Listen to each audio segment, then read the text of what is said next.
All right, thank you. Good evening, everybody. Welcome to the Board of Selectmen's virtual meeting of July 15th, 2020.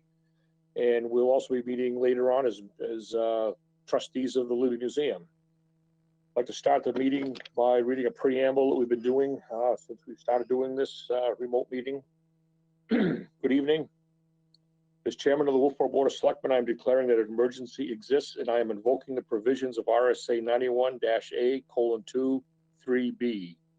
Federal, state, and local officials have determined that gatherings of 10 or more people pose a substantial risk to our community in its continuing efforts to combat the spread of COVID-19. In concurring with their determination, I also find that this meeting is imperative to the continued operation of town government and services, which are vital to public safety and confidence during this emergency. As such, this meeting will be conducted without a quorum of this body physically present in the same location. And also note later on, we'll be meeting, switching to meet as Libby Museum trustees. At this time, I also welcome members of the public accessing this meeting remotely. Even though this meeting is being conducted in a unique manner under unusual circumstances, the usual rules of conduct and decorum apply. Any person found to be disrupting this meeting will be asked to cease the disruption.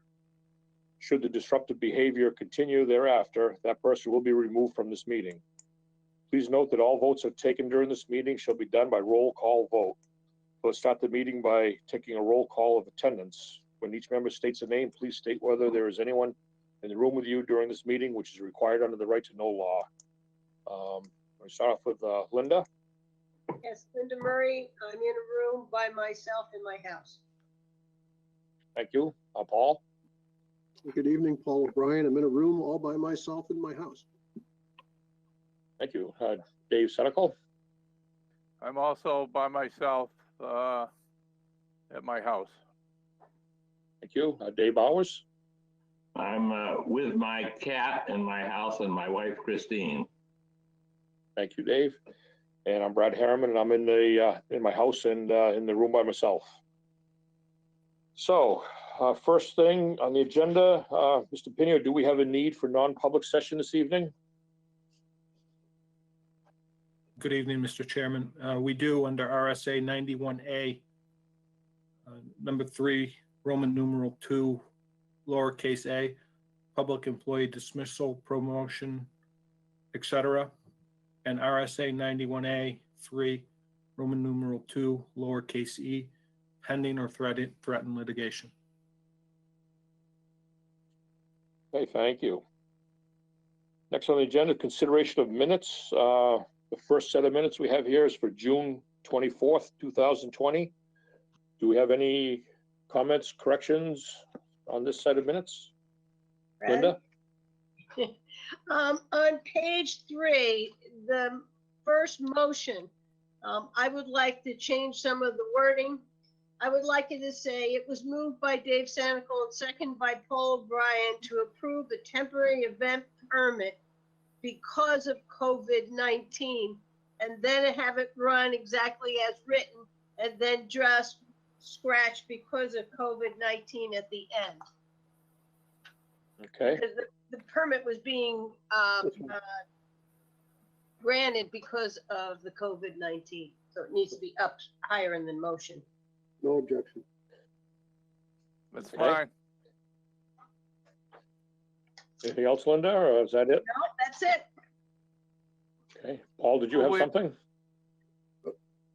Dave Senical, you had something? No, I was just going to approve the minutes as amended. On Unless page, you got I have something. one. I just have one. On page 5, the second last paragraph, attribution to me, Paul O'Brien stated, these are crazy times and we must all manage by exception. So remove the S. It's just managed by exception. And if you could do Okay, that, yep. I have no further changes to the minutes. Okay. Now, Dave, did you have a motion for us? Yes. I'll make a motion we approve them as amended. Second. A motion, a second to approve the minutes of June 24th as amended. Any discussion? Do a roll call vote. Linda Murray, Yes. Paul, Yes, Dave Senical, Yes. Dave Bowers, Yes, and Brad Hammer votes yes also.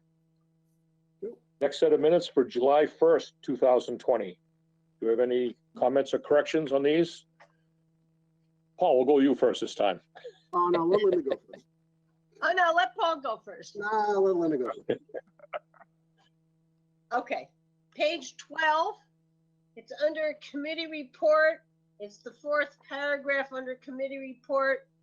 You go down to the sentence, third from the bottom. It says she attended a meeting with James Pinio. Scratch out Paul O'Brien and put Mr. Senical.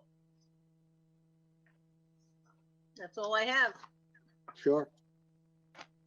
Okay, I don't have to do Paul? that one. Thank you, Linda. I'll take that off my list.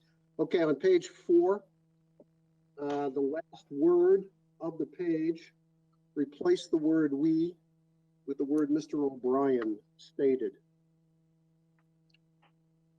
And then, let me see, on page, in a second, I lost my page.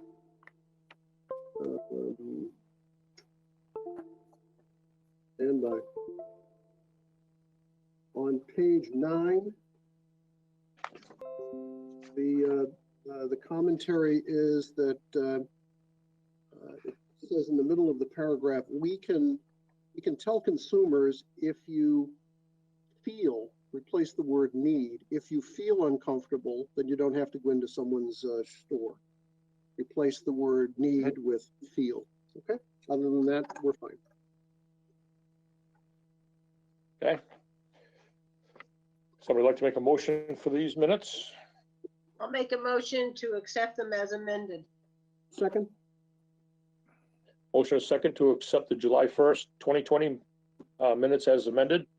Any other discussion? The roll call vote. Linda, Yes. Paul, Yes. Dave Senical, Yes. Dave Bowers, yes, Wolfeboro, and also representing the Wolfeboro Library Foundation. We're pleased that today we were able to present to the town, to Jim Pinio, and to the finance director the final check for our participation in the renovation and expansion of the public library. The check is for, let me see if I can get this up here to share my screen. Well, I can't. So we'll go ahead. It's the check is in the amount of $111,975. That brings the total foundation donations to the library renovation and expansion to $1,361,975. The original foundation warrant article commitment was 1.3 million.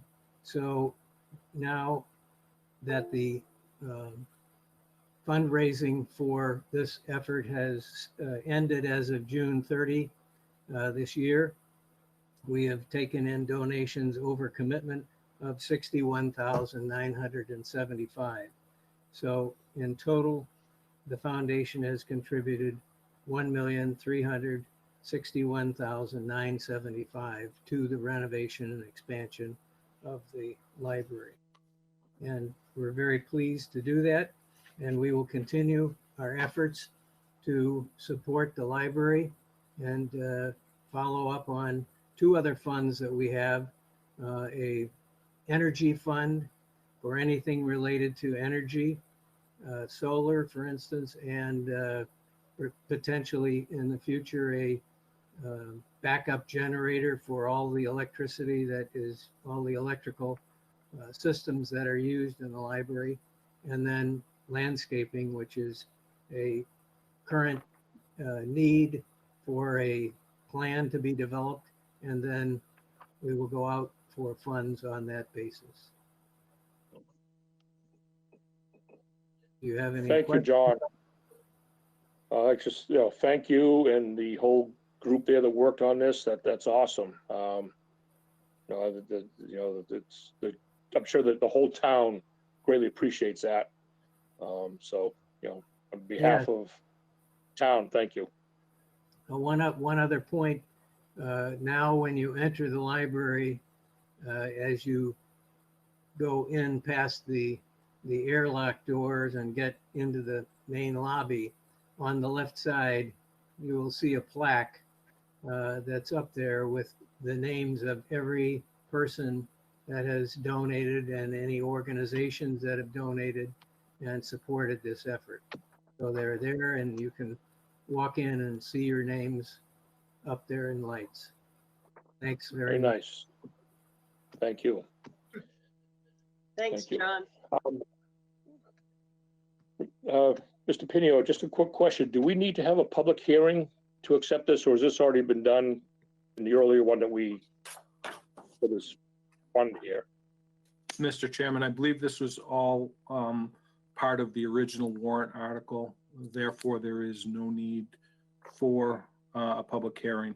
The one thing that I will obtain clarification on, just so that we are ensuring we're doing it correctly, is where they've raised more money than what was anticipated. I'll just get clarification on that this week.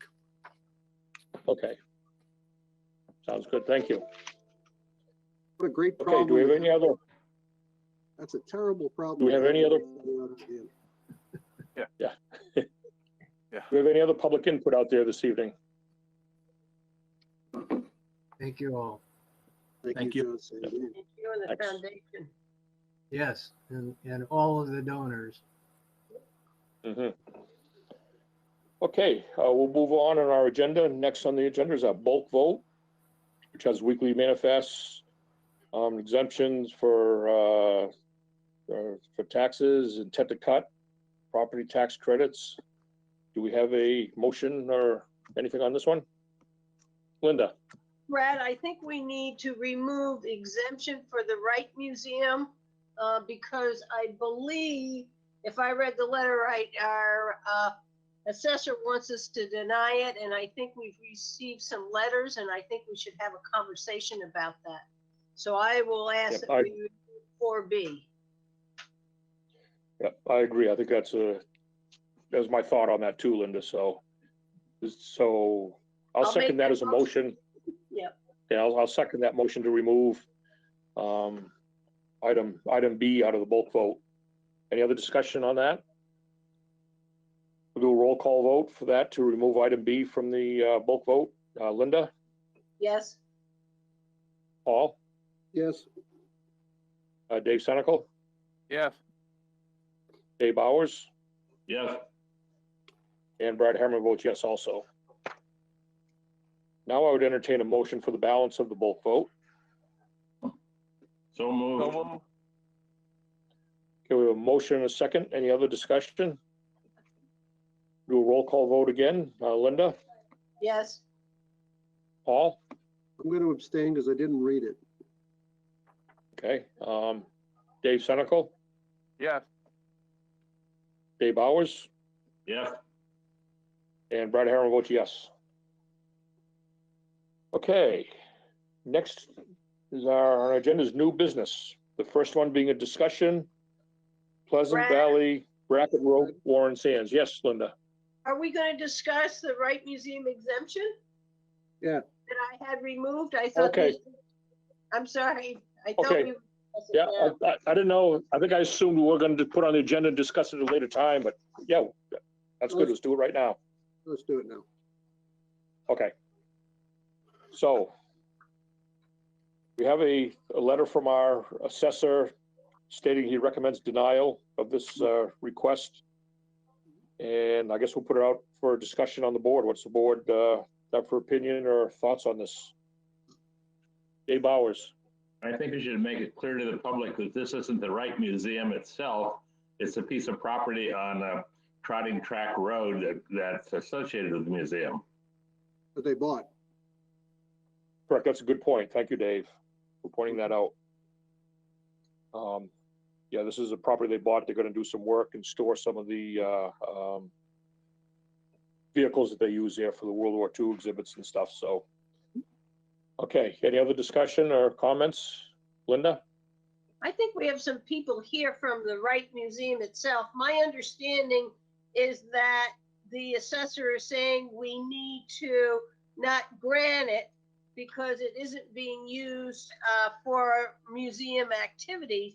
But when I read the letter from the museum, it sounds like they have moved some of their vehicles up there, and they're putting, doing some work on the building itself. But maybe they can clarify for us, any of the people who are here, and I think Ann Blodge is the chairman or president, so we get an understanding of where they are on it, because it seems to me they would qualify if they've got anything up there. I'm Okay. going to turn this over to, if we're allowed to speak, I would like Andy Mako to speak, who has been the project coordinator Sounds and good. the coordinator of the letter. Sounds great. Okay, no, sounds good. Yeah, I'm listed as Nancy on your screen, but thank you, Mr. Chairman.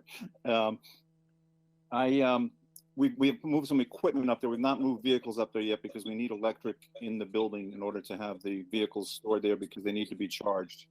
So we're working with the electric company to get that done, and we met with electricians this week. So we're probably a month away from having electricity, but we have moved some other equipment up there in preparation for the vehicles to be moved there. So you have technically taken occupancy of the building then? Yes. Move to grant the waiver. I'll second that. We have a motion and a second to grant the waiver. Do we have any other discussions?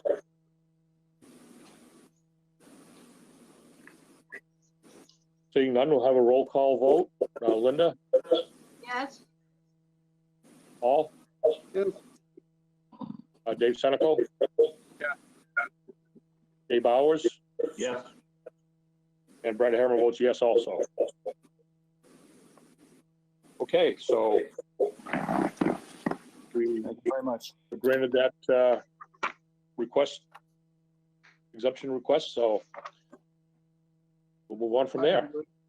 Thanks. Thank you very much. Thank you. Have a good night. Night. Okay, now next on the agenda is on a new business discussion for the Pleasant Valley Brackett Road and Warren Sands caution sign request that I understand has been withdrawn. Is that correct, Mr. Piniel?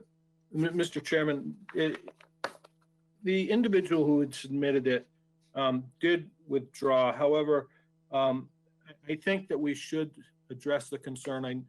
I know Dave Ford is here this evening, and I think Dave can probably articulate the problems here a little bit better than I can.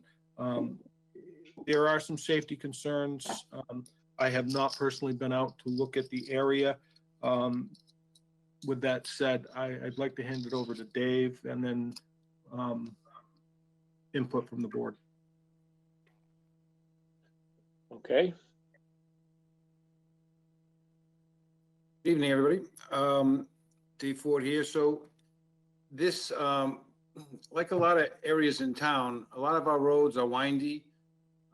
Town speed limits are 30, but it's a long dead end road. So I guess a lot of people live on it, go fast. So she was concerned about the speeds, and she recalls there being a sign there quite a while ago. I don't think it was recently, but quite a while ago. And I think Linda made the comment that might have been there when there was an operating gravel pit on Warren Sands Road. But, from the pictures that Linda had sent out earlier, and it does look like it's a dangerous intersection, but we have a lot of them in a lot of areas of town. So normally, when people request it, I would take a look at it myself and see if it's a no-brainer, then I might talk to the town manager. This one here, obviously, it's a scenic road. It's a dead-end road, and I felt it was important that the selectmen maybe take a look at it. And of course, we have some people who are much more experienced up there, so I did want to have this discussion here. And I think what they were looking for is a caution, dangerous intersection ahead, and possibly a cautionary speed limit coming through that area. But if you looked at that area, then you can make a case for maybe 2 or 3 other areas on the road, because there are. Yeah. And people live on there, know they got to go slow and they got to watch out when they're pulling out. Yeah, it looked to me Okay. from the pictures that the line of sight was not too bad in that area coming out of Brackett and Warren Sands. So, I mean, if it's just a matter of putting up a couple of speed limit signs, I don't have any issue with that. Well, it would have been a cautionary speed limit, which would be reduced. Not the regular speed limit is 30.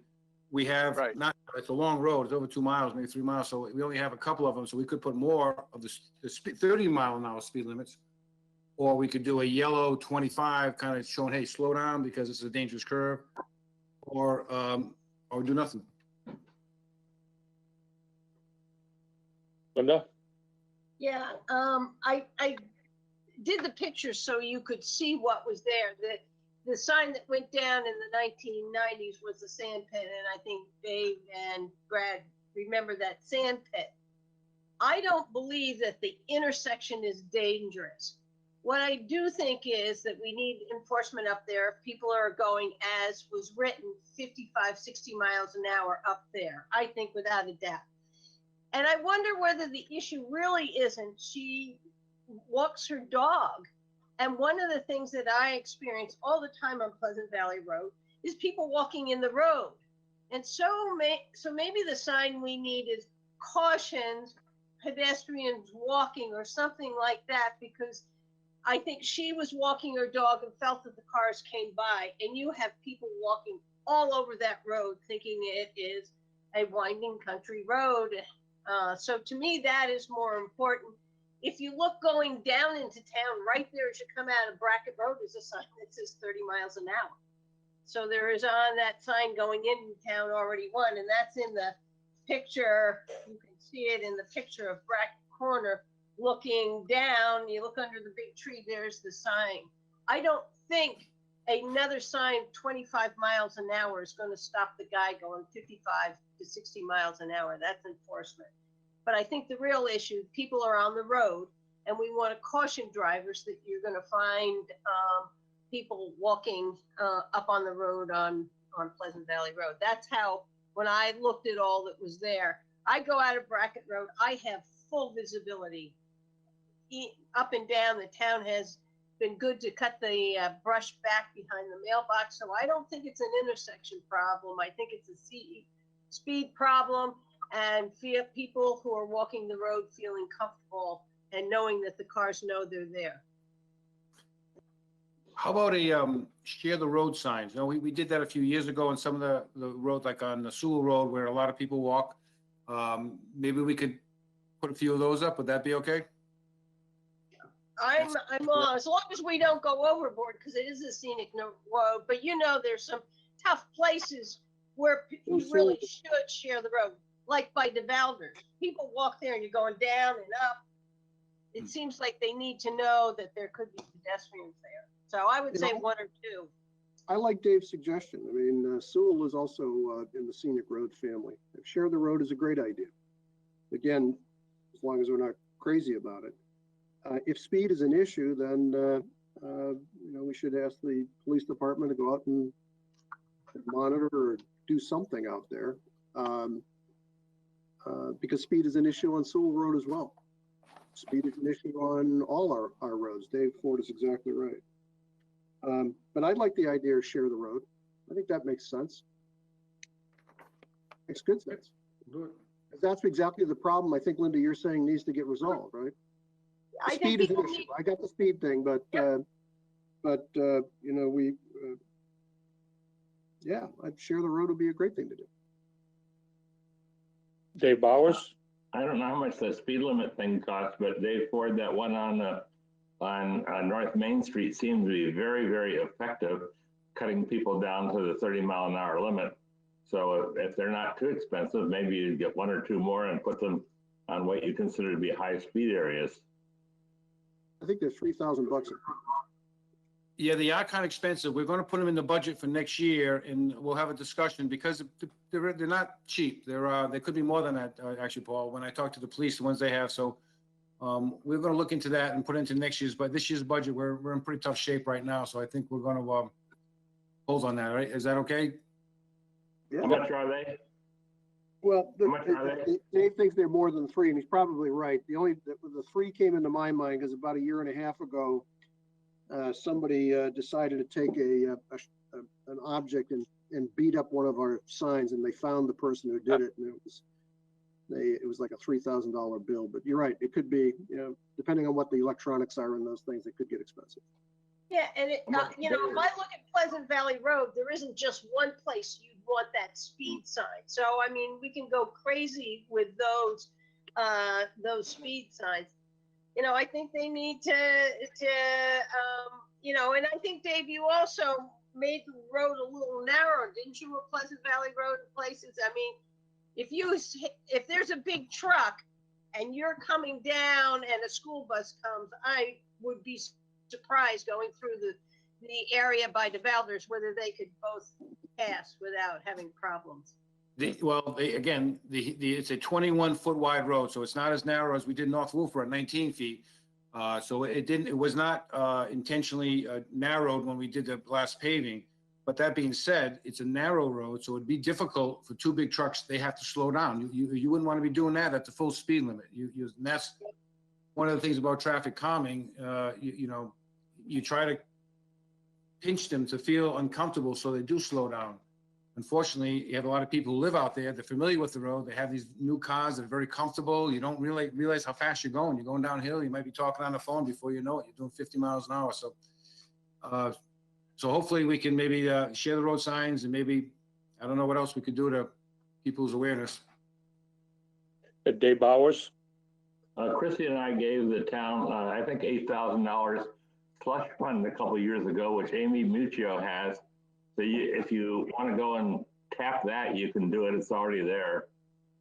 All right. Yeah, I think I agree. I think those share the road signs might be a good approach to this. And also, I think we should bring this to the attention of the PD, make a little more of a presence down there and see if we can, kind of get this resolved a little bit and so everybody feels a little better down there. Okay, I don't think we need a motion or anything. I think we kind of have a consensus and kind of a direction to go in. Yep. Share the road sounds good. Yep. Great. Fine with me. Great. Okay. Anything else on that Pleasant Valley Road discussion? I think so. Seeing none, we'll move on to the capital projects update. So Dave, you're going to continue on with that with us? Yes, hopefully everyone has the oversized chart with the capital projects dated 7/15/20. Yep. With the first project, I'm going to go from year 2020 to Kerry Beach parking lot, which was Article 11, which was authorized at $450,000. The project is underway. We have encumbered the engineering contract, and I was meeting with the engineers just last week. We're meeting with Parks and Rec Friday morning to go over the final plans, and the job is going out to bid later this month, with a bid opening in late August, with the hope to award a contract in early September and get the bulk of the work done this fall. So things are going along pretty good, and hopefully next year we'll have a brand new parking lot. Any questions on the Kerry Beach? Dave, I'd just like to add, Dave, a new parking lot, a ADA accessible beach, the ramp area over on the other side of the beach for kayak access, all of that's in that. Is that correct? We are not going to publicize kayak access. We are going to repair that so people can use it as that. I don't think we want to publicly, it doesn't meet the standards. And if people drop it off, it's not a big deal, but I don't think we want to call it a kayak launch. But yes, we're going to repair all the erosion in that area, and the ADA mat ramp we will have for a fat tired wheelchair. We will be bringing in ADA accessible porta-johns. We are still looking at a high-end portable johns that will be closer to the fence and grass area. And hopefully the bid's coming good and we can get everything we want. And we're also going to be dealing with the runoff from Forest Road in that unofficial access area. That was one of the things we had some concerns about. There was runoff. Yeah. Oh yeah, we'll have nice. The reason I bring this up is it's not just, hey, you're going to get a new parking lot. You're going to get a lot of stuff done on that beach that's going to mitigate runoff, that's going to permit or allow for people with disabilities to get on the beach and get in the water. It's going to do a lot more than just, I'm trying to give you a little kudos here. It's going to get a lot more than just giving you a parking lot. Oh, it's going to be nice. It's going to be really nice. Okay, thank you. Mr. Chairman, just a note Yes. on this. I was advised today that regarding the bond for this project, we anticipated a 2% interest rate on that 5-year bond. We actually received an interest rate of 0.57%. That's Wow. Dave, you're going to get a lot of 0.57%. those speed signs. You're going to get a bunch of speed signs. Though we knew we wanted to bond it. Yeah, Was that from Newburyport?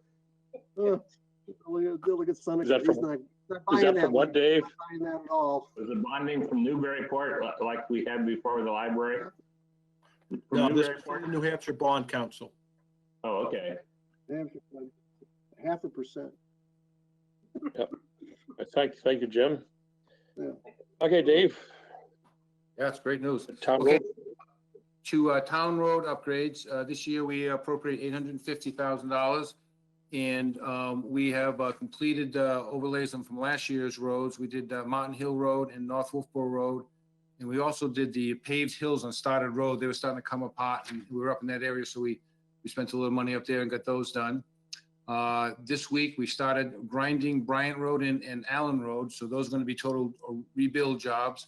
And the crews are out there working on those.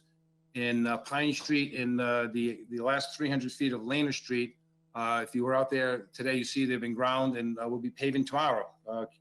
We've been chasing that contractor for 6 months, it seems, but we're getting close. We had the sidewalks were paved, and now Pine Street and Laner Street will have the final overlays done there. So those will be done. And again, we're working on the drainage and graveling of Allen and Bryant Road. So things are going pretty well.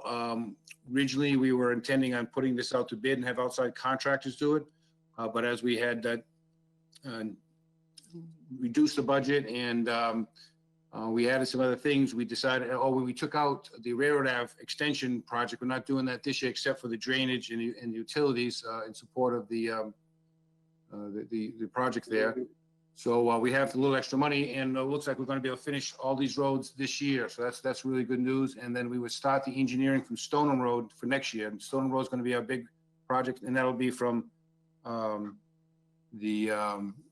Cotton Valley Mountain Road out to the town line. And you go up the hill to the right, and that's a really tough section that's in bad shape. And we've been really so we might have to get a few permits up there and do some surveys. So we're going to start that in the next month or so. That sounds Other good. things that We're done there.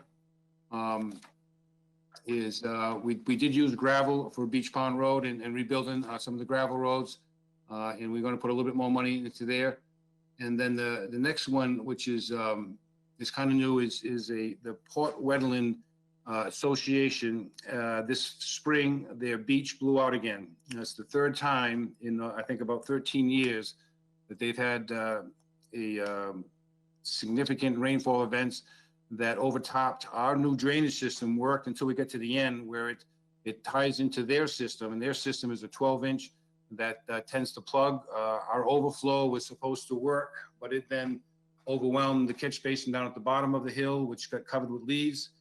and then it went over their walking path, washed out the walking path, and washed out the beach. This is in Winter Harbor, obviously. It's a significant issue. It's a lot of town road drainage that goes into it. So I felt compelled to do something. So I met with the association, and Jim and I have talked. We're looking at having engineering done to develop some concept plans, and then see if we can go after some grant money to help it, and also to look at potentially some creative financing in which maybe the association and the town can work together on this project. So I just want to keep everyone's heads up. We're heading in that direction, and we'll have more to report in the next month or so on what we can or might be able to do, and whether or not the town will want to go forward with that. Okay. I have a question, Dave, that you talked about a catch basin that plugged up with leaves and overflowed and stuff there. Was that one of ours, or was that after it left our drainage system onto their private part of the system there? It basically with both. So as you go down Winter Haven and where the Lloyd Road intersection, our basin plugged there. It went over the road. The next catch basin plugged. Then it went into the street. And in the street, we have it such that when it overflows, it doesn't take out the stairs. It goes right down the pavement. So it goes down to the pavement. At the bottom of the pavement where they have a little flat area, that basin also plugged. And when that plugged, it went over the top, and then that's where it caused the problem. So we had technically 3 different basins got plugged. Yep. All right. Yeah, I don't know how we ever got to the situation when they build the staircase over a old 12-inch corrugated metal pipe that looks like it's damaged. It's all on their private property, but it's where we tie into. So it's a sticky issue. And again, the damage, you just can't. We got to do something like Whitegate Lane and what we're trying to do in Winter Harbor. I think it's a critical project, and one way or another, we've got to do something so it doesn't happen again. Yep. No, sounds good. I agree with you. Okay, I want to bring up the other one, which is 2019 road money, but it's the Partridge Road BMPs. And one of our crews have been out there pretty much the last month and a half working on Forest Road and on Partridge Road. So we've got a lot of those cross culverts, and the infiltration trenches and detention ponds are in. And things are going very well there too with regards to cost. We still have another big project to continue on Forest Road, but it looks like we might be able to pave the road also. I was talking to Jim about that, so I'm gonna go get a quote, and if things go well with the rest of our construction, we might end up maybe just doing an overlay on that road and finish it up and call it good, because they've done such a good job with the drainage, and we did everything we had talked about we were doing last year. We finally got it done, so it's looking good. Hopefully by the end of this month we'll have that wrapped up. Okay, I'll go back up to Recreational Docs. The grant application is in for what would be a net 130. We have 170 cash. The actual warrant article was forced for $300,000. The engineer is preparing bid documents. We're hopeful those will be ready to go out next month. The big grant is looking really good. It's going to the Governor's Council. I think it's going to be September. So we said we would pay for the engineering up front, but we can't award the contract until hopefully we get that paperwork. So that's really good news. Hopefully we'll have that net 130, maybe a little more. And the hope would be we would start construction at the end of the season, probably late October, try to get a big company in to have their barges here for all winter and see if we can get all those finger docks. As you're looking out from the boat ramp to the left, all those, no extension, just basically we're going to see the same footprint. We're going to rebuild underneath so it meets code. And we're looking at the very nice hardwood IPE wood, so it'll last for 50 years. That project hopefully is on track. Any questions about the docks? Did you get any more clarification about what the enforcement will need to be for those big boats at the end? That was one of the questions we had when you brought this forward the last time. We have said that I will be the person responsible for kind of monitoring. And I think with Adam and maybe some other town staff, the intent would be a verbal warning, and then a second, before we get too caught up in enforcement. I think it's something that we'll have signs saying, and there's a lot of big boats out there, and depending on how you measure the boat, if you have the engine down out to the front, 26 feet is what we're looking at for all those spaces.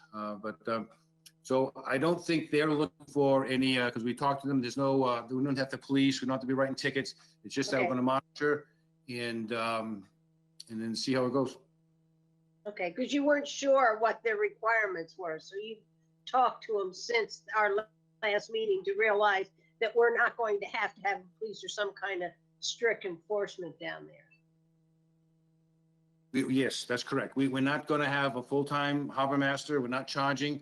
We're gonna put the signs up. We're gonna have a friendly way we do business in Wolfeboro. You know, we're verbal warnings, I think would you know, someone gets there, we'll talk to them, and if we have complaints, we'll investigate. But I think it'll be, once it's, I think it'll work out fine.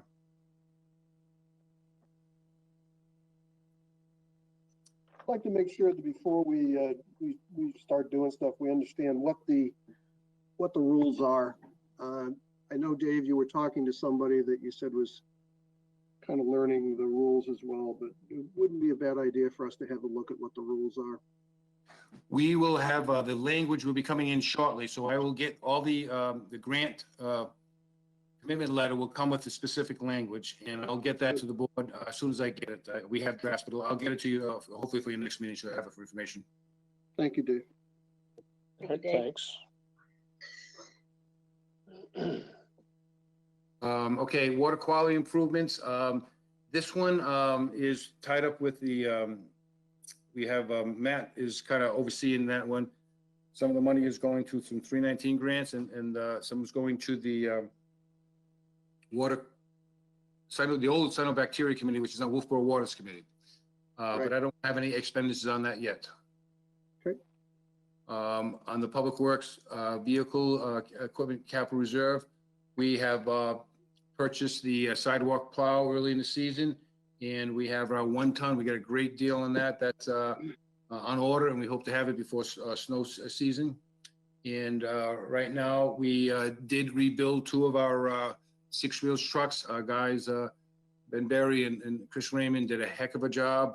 So we feel confident now we're going to get those extra years, 3 or 4 years. And the balance in that cap reserve fund, at this point, we haven't done all the transfers, but we have to make sure we get the money from, but we'll be down to about $17,000 with these purchases going into next year. So next year will be a kind of a lean year until we build it back up with some bigger trucks in 2 years. But that seems to be going quite well. On the building maintenance capital reserve, we put another $50,000 into the fund, which brought us up to $173,000 plus or minus before we spent money in the 20s in 2020. This year, what we have done, I'm not sure the painting clock complex that went out to bid, I'm not sure that started yet. I have to check with Christine. I should have, but I didn't. We have, she hasn't started. Oh. No.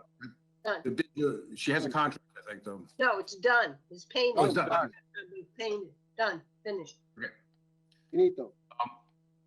We got a new roof on the Dockside Restaurant that was done before they opened, and we have some doors for the highway garage that are on order. So, and we are also planning for next year's work. We will hopefully have a list of projects Adam and Tasker is working on. So when we get to CIP for next year, we're building up a list of projects for each of the town buildings. So. Okay. The water backhoe, we got a great deal on a John Deere backhoe. And we were shocked, but we've got it in the garage now. We're waiting for our registration, which should be here any day. And looks like we got a few bucks on the budget, but with the trade-in, we got a heck of a machine, so that's going to serve as well. I'll put the electrical generation building study, that's on hold at $25,000. We're still trying to get through today's crisis, and hopefully we can get to that in the fall. Going back to 2019, the Pleasant Valley Road Bridge came out great. It's been substantially complete, striped, paved, and it looks really, really good.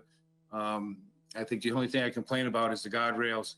And that's when you get DOT, they got to build it to DOT standards. So if those people are doing 50, 60 miles an hour and they want to crash on that, they probably won't go into the lake. But besides that, it's really beautiful. Project will come in under budget, so we're not use our full authorization. We didn't use much of the contingency. So we'll probably be about 200,000 under budget there. As I said, on the town roads, the 2019, we used that money in the BMPs, and that's coming into the budget too. So we'll have a few bucks there, and we're going to be looking at doing some paving. Dockside public restrooms. I don't know if people been down there. I think that turned out pretty nice. It's a tight area, but we have 3 stalls in the men's room and the women's room. It seems to be working out pretty good. We have some money left over, and we want to do is Adam has asked to put in some electronic locks so that we can have them open automatically in the morning and lock at night with overrides if you're inside. So kind of like we have at the Albee Beach, they seem to work good there. It wasn't originally planned, but it's right for the door, so I think it makes some sense. So we're going to go forward with that, and that project will be closed out. Our big project, the Effluent Disposal Study, which is in support of the rapid infiltration basins, is ongoing and working with Underwood engineers. We are finalizing design and wetland permitting impacts. We had started some preparatory work. We needed to clear some more trees so we could get in to do some more borings where all the work's going to go. We're also going to be correcting some problems with some of our pilots and extending one of the pilots, and then putting in a couple of flow control manholes so we can measure the flow. We're also going to be constructing a landing area because with the COVID and everything else, we feel we're going to run all our meetings out on site, whether we set up a tent or a lean-to. But I feel with the contractor and the mud and grip, we're going to be meeting on a monthly basis out there. The job should go out to bid late this year. And with a bid opening and hopefully with a successful town vote in March, we would award the contract the week after a town meeting. And I hope we would get into construction in next year for that project. And we're looking at applying for a loan because of the state revolving fund. Again, interest rates are very low, but the loan forgiveness, even though we have the cash, if we can get a significant loan forgiveness and potential be eligible for a state aid grant, it seems like it'd be a smart thing to do. So we're going to go out with the bid in accordance with the SRF regulations, and hopefully, and that'll be a shovel-ready project. So if it does come money with the stimulus package that they're still talking about, we will be ready with that project and ready to go. Dave, how many gallons are you sending up to the RIB site? I thought you said at some point you were going to shut that down this year. Correct. We are at 350,000 gallons a day right now. We're going to go for 1 more month, and then I'm going to be looking at the elevation of the pond and the spray area. Because it's been so dry in June, we were able to get a lot of water out in the spray area. So I want to shut it off by August, and whether it's early August or late August, I'll see what the pond level is. But that way we'll be off from, you'll say September 1 all the way until hopefully July is when they'll be digging the trenches up on the hill. They can start with the work down in the lower areas, which won't be as affected by the water table. Thank you. The other last item on 2019 was the water quality improvements project, of which we underspent our money due to the good work done by Mr. Muir. He was able to get a lot of things we thought we had to pay for. He got donated or he borrowed and we haven't given back. I'm not sure. He got a lot of testing done and the encumbrances was for some of the testing, but we did not use all that money. And unfortunately that does go away because it was a 1-year appropriation. Some of that money was to be encumbered for the testing for 2020. And I've been talking to Matt about that. So not all of that will be extra. Some of that was encumbered for the committee. Yeah, the 18,000 was committed. Yeah, we had some for the guy doing the webpage and some other things, but a lot of it was for testing. But this is one of the things that, again, we don't have to talk about tonight, but I'm going to plant the seed is whether or not, I think this should be an ongoing warrant article. And I think maybe we might want to consider a cap reserve fund so we can build it up. And if we don't spend it all because we either get grant money or the volunteers did such a good job, we saved the money. But it's going to need to be spent. There are other projects that we could do. There's things that we could build up. So something to think about, and we'll talk about that at the CIP. I think I'm going to propose it. Maybe we can have more discussion later on that. And going back to 2018, the sewer I&I reduction project. At that time, we had met all our commitments to DES on the administrative order. We were trying to be proactive and say, okay, let's line up projects that need to get done. And we are kind of on hold because I don't want to, I'd rather do the sewer when we're doing the road projects. So we have projects, and we're going to be closing this one out pretty soon. We're turning some money because we're not going to go to construction. I think we're going to push the major work off until 2022 or 2023. Our flow holding is in pretty good shape. And I think our efforts are going to be elsewhere. These will be ready to go once we do road projects in those areas, and we're going to keep an eye on that. The last one is the Bay Street sidewalks, and the last of the money was used. We did complete our topographic survey. We have a lot of information. As you recall, last year, we did not fund the engineering. There were some questions on what are we going to do about Bay Street and sidewalks. So Matt and I were talking, we never really closed the loop with stakeholders. So we would like to have that discussion this year with the CIP committee and see whether or not we can get some support to go forward with maybe a project that won't cost as much. I think there was a big thing last year that the price was pretty high. And so we're looking at maybe modifying that, see if we can get that price down and see if we can get into the CIP this year for construction documents with maybe construction in 2022. So that's what I have now. We got the list all into one page. That's, we use a small type. We can get it all in one of those boxes, but be more than happy to answer any questions you might have about any of our capital projects. Dave Bowers. I see Capriona being very patient over there. Maybe she should speak, I think, about the Libby. Is that right, Capriona?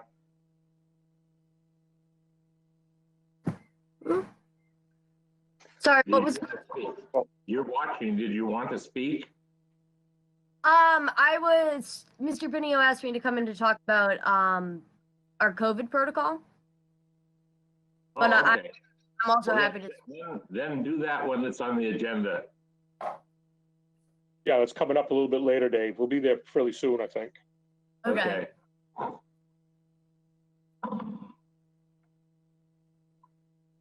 Okay, Dave, anything else on the capital projects or?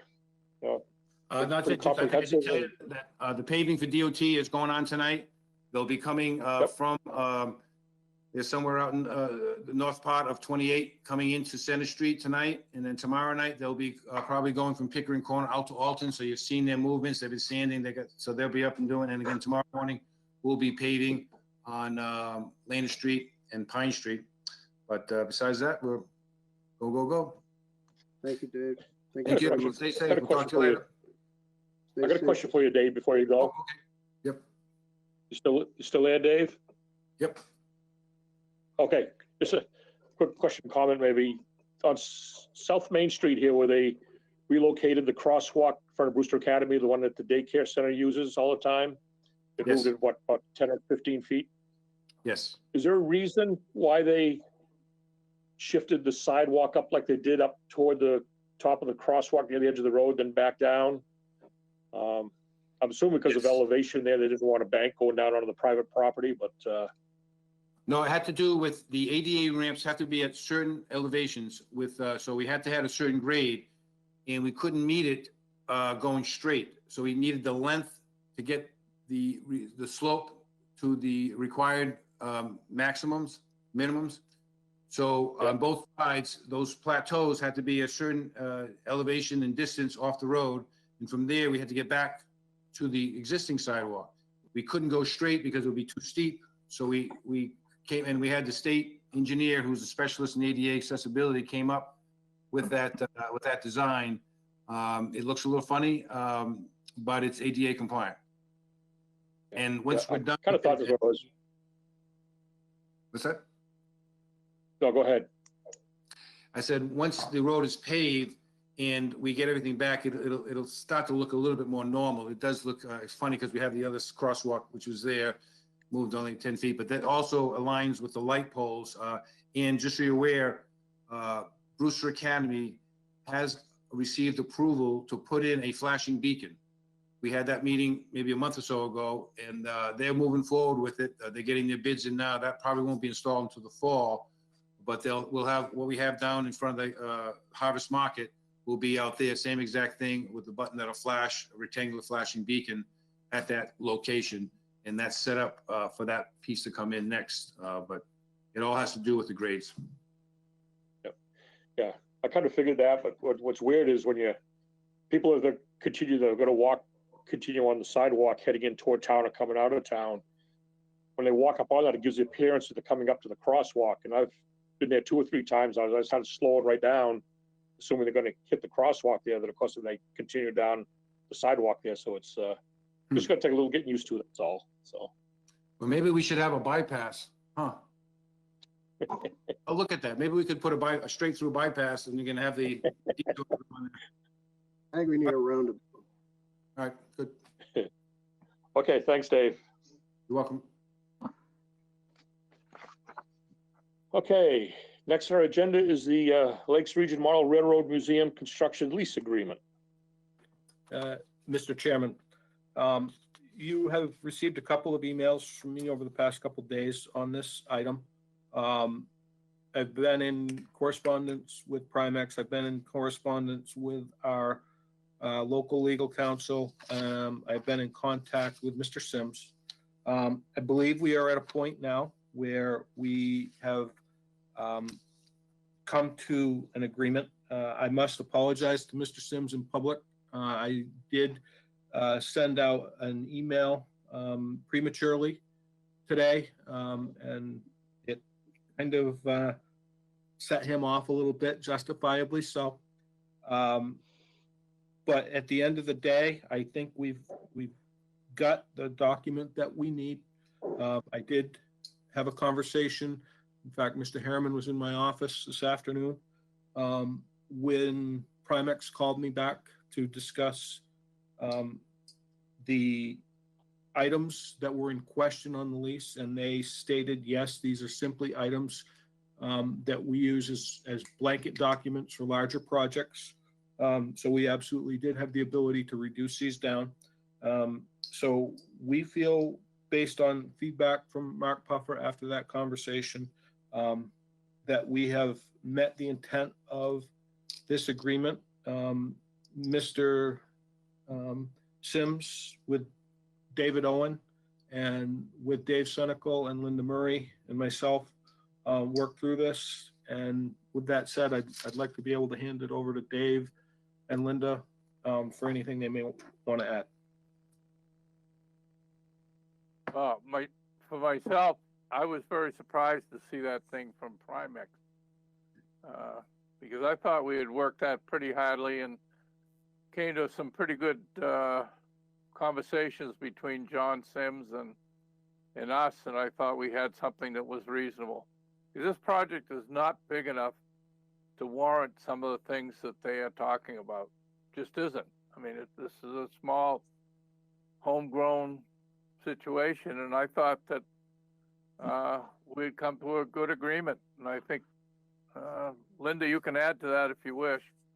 I'm with you, Dave. When I read that, I thought, well, this is for the library. It was for a big construction project, and I'm glad that Jim was willing to go. I got a call from Jim to go and get this kind of straightened out. It looked like a boilerplate. I think we worked really well with the museum. I think each of us did some give and take, and I'm excited and looking forward for this project to get going, and I think it will be an addition to the community. We were not able to get a performance bond. We're looking at retaining $25,000. We did some negotiations on that. We're going to keep it for 6 months in case there's any maintenance issues that happen.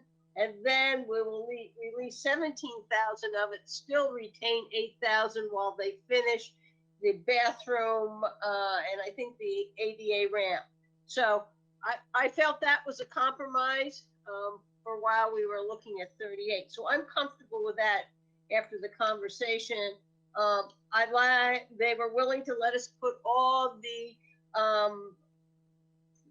planning board and the ZBA conditions as attached to this contract. So I think it covers everything. I don't think we've missed anything. Okay. So, Mr. Pino, do we need, my understanding here is that the document is pretty much ready to go now. Do we need a motion tonight to get this thing so we can get it to them so we can apply for his building permit, or? Yep. do we wait for our next meeting?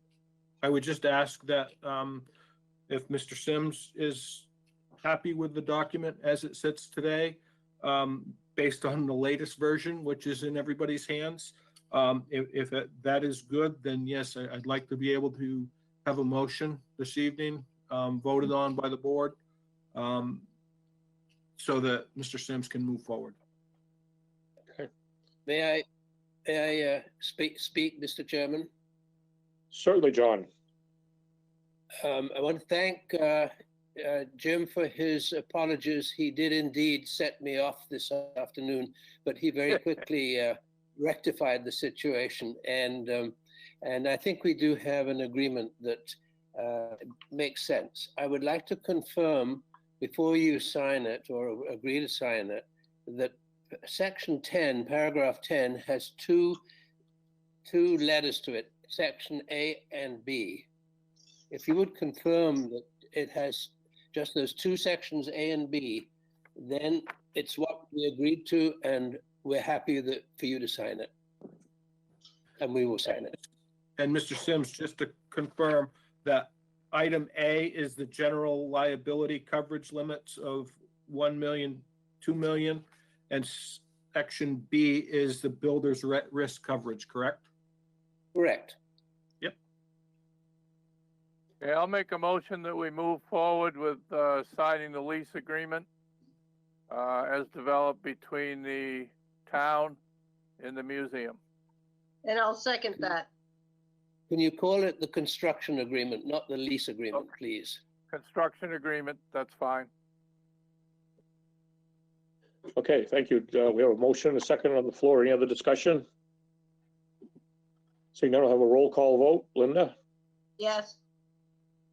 Paul? Yes. Dave Senical? Yes. Dave Bowers? Yeah. And Brad Harriman, yes. Hey, thank you, everybody, for working through that. Great. Thank you very much, everybody, too. Thanks, John. Take care. Bye, John. Bye, guys. Thanks. Good night. Night. Okay, next on our agenda is our finance report, which we're going to table for tonight and address at our next meeting. So next thing we'll jump down to is budget guidelines.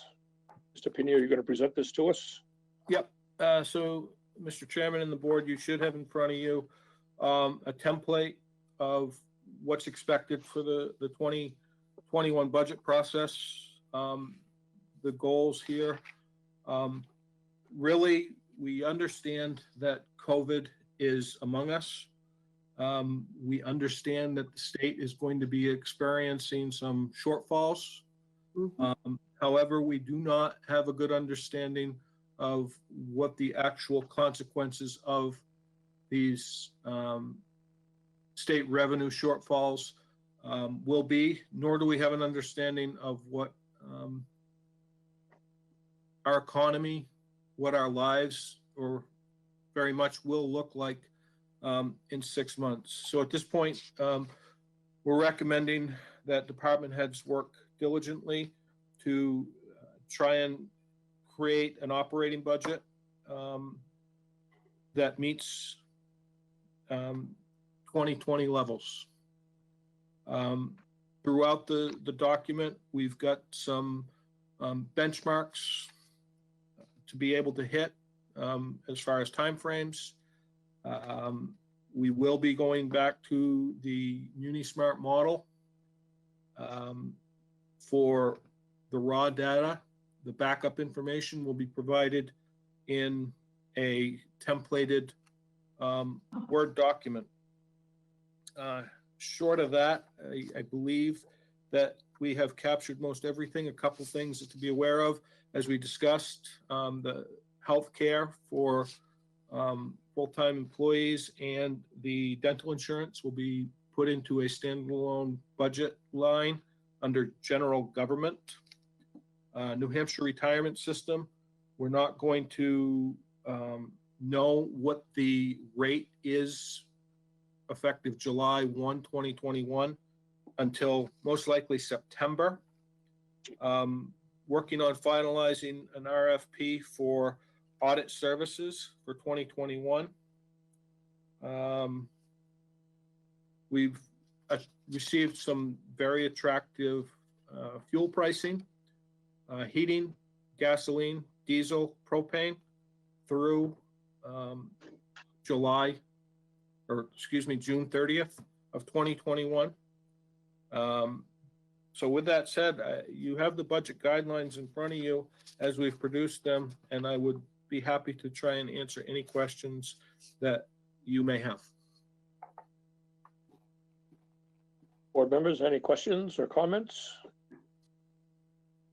Linda? Yeah, I just want to thank Jim. I thought it was very well done. I did give him a couple changes in wording, minor ones. And I like the fact that we're going to go back and be using a Word document to get into the MuniSmart. I think that was one of the problems we had last year. I think he's captured everything that I was looking for. We have good exhibits, and I want to thank him for doing such an excellent job. Thank you, Linda.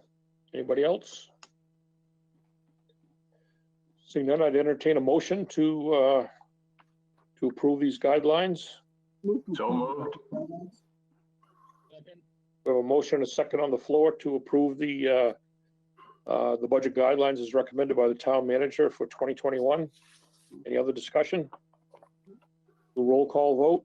We'll start in the, we'll go backwards this time here. I'll start with Dave Bowers. Yes. Dave Senecal. Yes. Paul O'Brien. Yes. Linda Murray. Yes. And Brad Hammer votes yes also. Okay, thank you, Jim. Next on our amended agenda, we have a discussion for a letter received by the town of Effingham regarding the school district budget. Did you want to have anything to say about this, Mr. Pinio, or? Yeah, I believe you have the letter in front of you. The question being asked is relative to the school budgets and the fact that schools, for a large latter portion of 2020, were closed, and to my understanding, they're looking for the school district to potentially be able to give some of these funds back to the taxpayers. I think it's a discussion that the Board of Selectmen should have based on it being received by another Board of Selectmen within our school district. And I can take your guidance from there and do what is required. Paul, are you cleaning your computer screen or? No, yeah, I just kind of wax on, wax off. And today, and I think it was in large part due to Jim's ask and probably Amy as well. We received yesterday, we received a note from Jack Widmer and Kathy Cuddy-Egbert that effectually said, look, we've had some surplusing of our budgets. We're just closing the books. We're going to have a seance with our auditors. We're going to figure out how much that surplus really turns out to be. And once we know that, we'll reappropriate or pro rata appropriate that money back to the town. So, Jim, I thank you and Amy for for the outreach because it was good. And I think the Effingham Selectmen, good. My sense is, at least my personal sense is the school district is aware of the ask. They got some homework to do with their budgets and their audits. And we should stay tuned to the channel and wait with great anticipation as what the prorated share is going to be of the money's coming back at us. Linda? Good to me. Yeah, I think this is something that the school district has always done when there's surplus revenue and expenses, no different than we as the town do that each year when we don't spend all the money or have more revenue. And in this letter, it was saying that they thought that there was a reserve of about 2.5 million, and there was over $1 million that they thought would be left over. They hadn't quite finished their books, and they will do the same thing we do. That when they go to set the tax rate, they'll take that and it'll offset what the tax rate for this year for the school district and appropriate it in relation per town. It's what they've all done. I really appreciate the fact that a letter came out from the school board and Jack Widmer and Kathy giving us a good explanation of what they plan to do. And, Effingham's letter triggered that coming out, and I think we all are glad to see that. That was good teamwork. It was a great thing to do. I agree with you. I think, was a kind of wait and see thing there. I felt confident too. The school would do like the towns do when the surplus at the end of the year, they apply it towards the tax rate and stuff. And, they're not just going to go out and spend it and stuff there. So I had all the confidence in the world that that's what would come down the road anyway and stuff. So, so I agree. I think we should just kind of sit and see how it all comes out and keep going from there. Any other comments? Okay, seeing none, we'll move on to meet as we'll change hats here and go on as trustees of the Living Museum. So I'll now turn this over to Paul as the chair for the group. Okay, thank you, Brad. So we'll call this session order. Really, there's two pieces of business here tonight for conversation. The first, and our long-awaited guest has been sitting out there patiently waiting to chime in. We want to get some visibility into the opening of the Libby from a I hate to use the word COVID point of view, but I guess I will. We still have a conversation which I don't think we're going to have tonight because I don't think we have any follow-up on it. 2 weeks ago was a question about was there effectually some mold in the building. I saw mold under the building. I think Mr. Senecal said it was in the walls. We got to kind of get that all sorted, and maybe that comes up in the second conversation. But first things first, let's hear from our director as to what the theory of the case is about opening the museum. And I do have a bit of a bias in terms of the mask issue, which I've spoken to Brad about a week and a half ago. But go ahead. Why don't you tell us what it's going to look like when we open up? So today was actually our opening day. It was quite a successful opening day. We had 60 guests as an incentive to come for opening day. We did free admission and we received over $100 in donations, as well as a sizable donation to our pledge to our restoration fund. We have taken COVID very seriously. I've trained my staff in all of our COVID protocol, and I'm just pulling up my plan here. So we have required masks for both employees and visitors, and we have provided them as necessary. We have a table set up outside that has hand sanitizer, disinfectant, paper towels, tissues, and masks for those that need them. My staff requested that everyone use the sanitizer when they enter the building, which everyone did either with no complaints or just intuitively without even being asked. We have one-way traffic throughout the museum. They're depicted by little bear prints, which I think are very cute and people really enjoy them. So we also set up a new system for clocking in. We're using a website called Homebase, and there is a mobile app that my staff has been using to clock in. When you clock in, it allows you to ask a series of questions, and these are all the questions that were provided by the governor to screen for symptoms. So it asks if you've been in contact with anyone with COVID, if you have any of the following symptoms. I believe there's about 8 to 10 questions. I can't exactly remember what they are. And then we have a non-contact thermometer to take temperatures of our employees, as was laid out by the governor.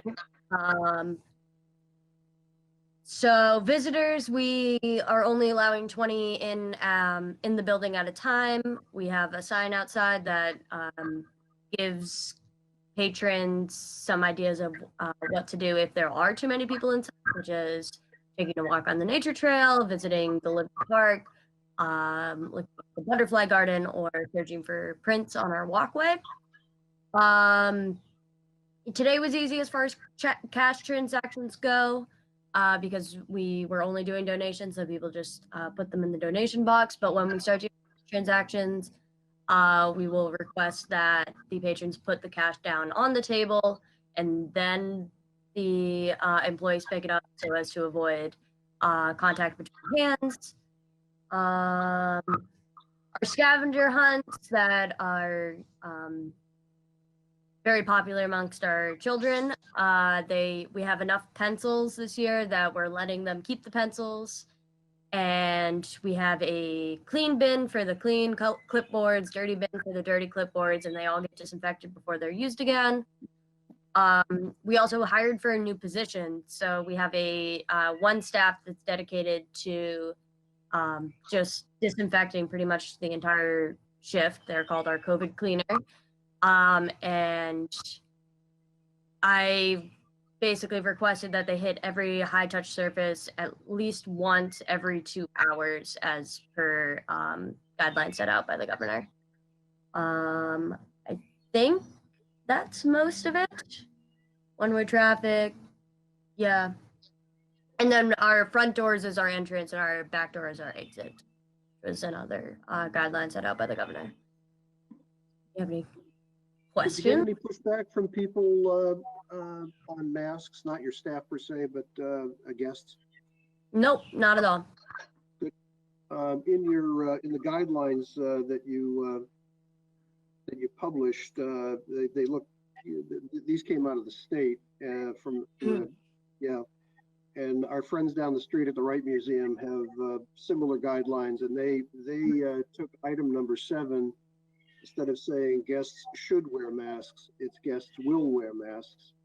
Do you think we need to move to guests will wear masks? Do you want us to do that? At least for the Libby, we are requiring masks. That's partially due to COVID.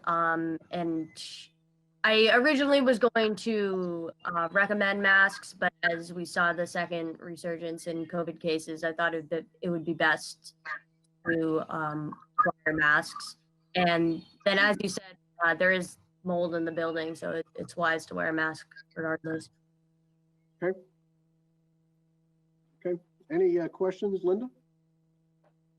Yeah, I want to say that there was a real nice write-up on the Libby Museum in the last week's paper that I think pretty well laid that out, and that was very well done. And I was pleased to see that before we opened. So thank you. Absolutely. Feels like nice energy, like good energy. Yeah. Anybody else? Mr. Chairman, I just want to thank Ms. Lennon. She has really done an amazing job in, one, getting the Libby to a point where it was ready to open. 2, getting these COVID guidelines in place, following the governor's orders. And 3, getting the staff on board to ensure it's done. She's done a fantastic job. So thank you very much. Thank you. Thank you. What's the challenge with moving towards cashless? Other than the internet connection down there, it's pretty shitty, pretty terrible. Internet connection is fine, and we actually have a square. What Alana has told me in the past that we don't have an account that we could set it up for. We don't have like a bank account that we could set up our square system to. It would be wonderful if we could. I've been, ever since I started working there, pushing for us to have a credit card system because people are carrying cash. I've had people come in without cash. So I think it would be a really great thing if we could get that going. Plus, it's a great opportunity for donations, right? Absolutely.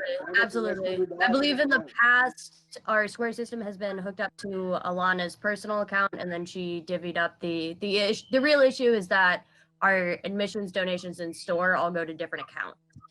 And so being that organized within one chip reader system can be a little bit difficult. But if we could set up a bank account that could then be managed and everything could be distributed to the correct bank accounts, that would be extremely helpful moving forward.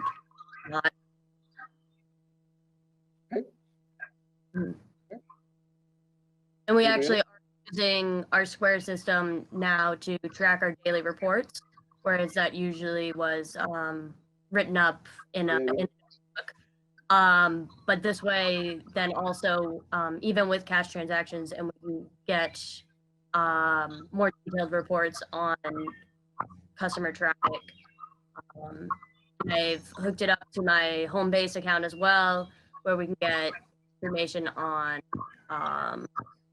time of day, weather, etc. That gives us just a better, clearer picture of when the museum is supposed to be. When they come, how long they stay, perhaps. Yep, good. Absolutely. Good. Excellent. Excellent. Anybody else? Any questions? I'd like to suggest that we modify item 7. Item 7 on the list says guests should be asked to wear face coverings, and on and on and on while they're in the facility. I'd like to modify that maybe with a motion that says guests will wear face coverings.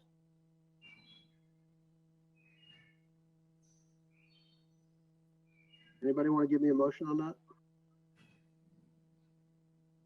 I'll give you a motion on that. That they will modify that so they will wear face masks, because I believe that's the policy already. So we're verifying that policy. I want to move it from should to will. Paul, just to clarify, one of the document that you have is the Safer at Home from the governor's orders. Right. Ms. Lennon actually did another document that I got late this afternoon that you don't have, and that actually mirrors this, other than the fact that it says shall. So she's already. How about I make a motion to accept the document that Jim has in his hand? That we haven't seen. That's okay. We'll take that one. I was going to leave that we hadn't seen, just that he had it in his hands. And the headline, folks, in all of this is, you know, we had this discussion 2 weeks ago about town hall, and that, to me, that's a very different situation. We have a small space. Even though you have little bear tracks around the facility, I'm sure people wander. Kids like to go places where they want to go. We can't tell a child stop, go that way. It doesn't work. One of the things we're finding in this world of ours is in buildings where air circulates and is not refreshed by outside air, there's a tendency to be a more rich environment for nasty stuff to happen. So that's why the motion to endorse what you put together is on the table and has been made, and I'll second it. So any discussion on the motion? Do a roll call vote. Mr. Harriman? I'll vote yes on it. Mr. Senical? Mr. Bowers? Yep. Ms. Murray? Yes. O'Brien votes yes as well. So thank you for doing this. Any other business that we want to talk about here? Well, let's move to the next subject, which has to do with the Libby as well.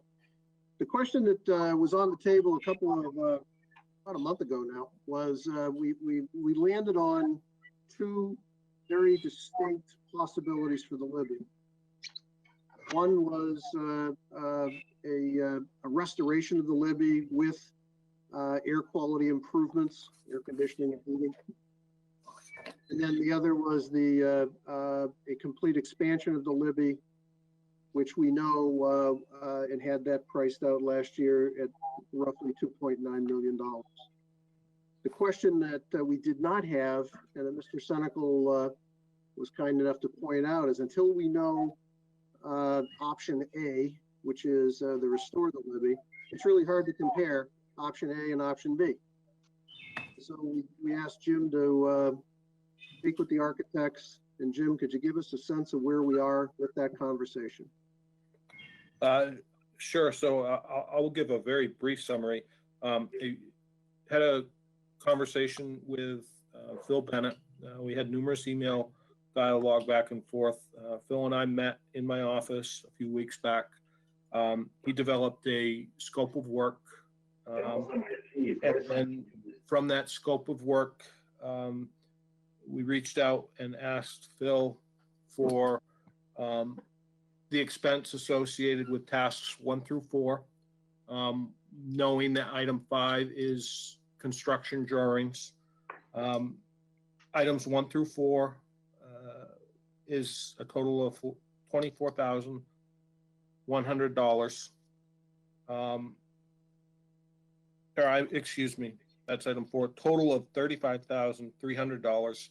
To which, if I'm understanding Phil correctly, we still have a balance with them of about $18,000, or excuse me, $16,000, which means that the scope of work would be 18 and change.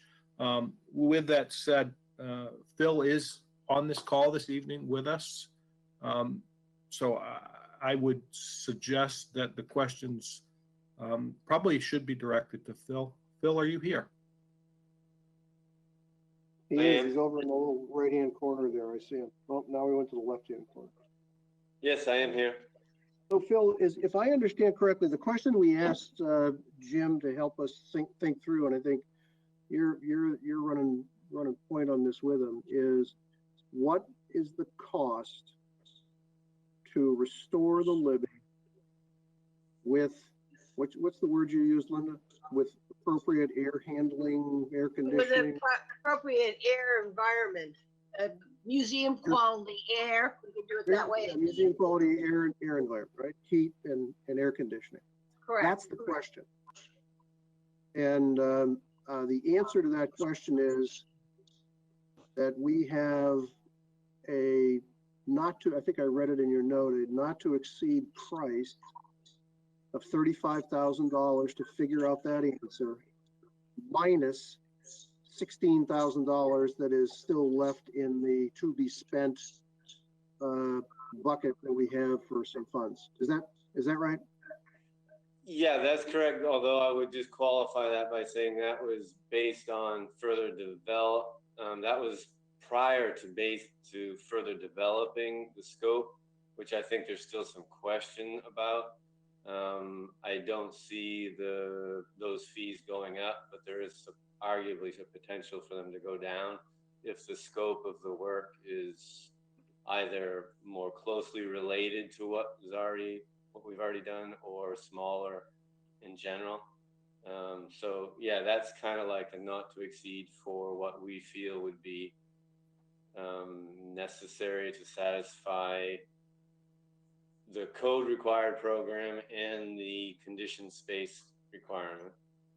Mm-hmm. And I guess what we would need from the trustees is a little bit further clarification, either at this meeting or subsequent to the meeting, on a few items. If I can continue, I don't want to. Go ahead. So we kind of need a little bit more.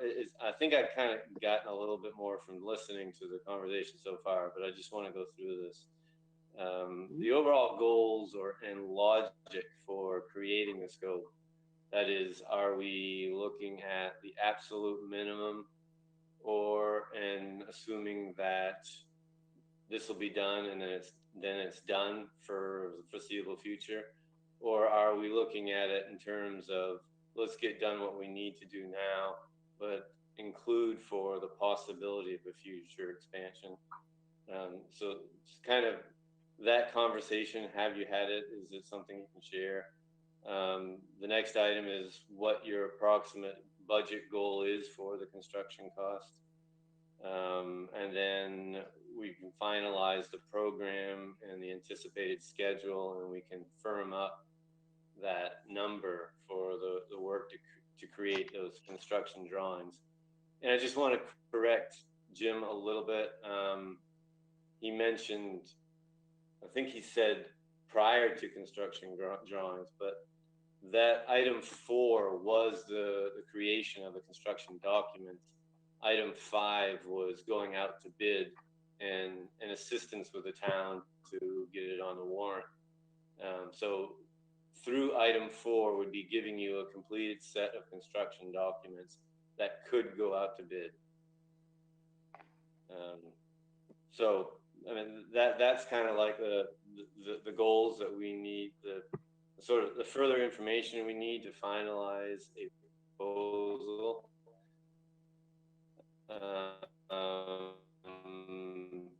To